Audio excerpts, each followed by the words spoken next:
The first time I visited Algonquin, I just went up on a whim. And I went out and captured a few photos, and I was just completely floored with how different it was.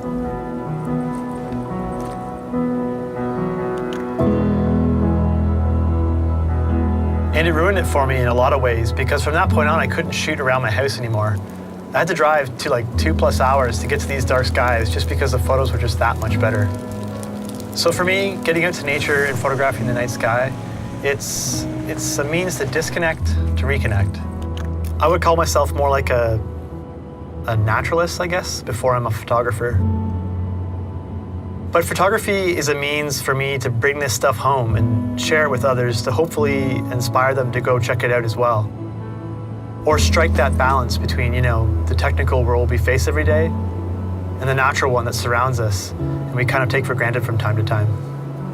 A lot of times people would say the night sky makes me feel really small, which is true, it does. It makes me feel tiny because everything is just so massive. But at the same time, it makes me feel really connected. It makes me feel like I'm a part of something.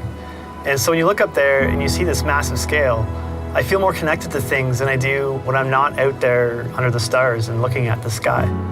My name is Matt Quinn and I'm a dark sky photographer. In this series, I'm going to travel north to Algonquin Park in January to capture some amazing views of the winter night sky. I'll show you how I get my shots and how you can take similar shots of the stars as well. It's going to be an amazing trip. So let's go.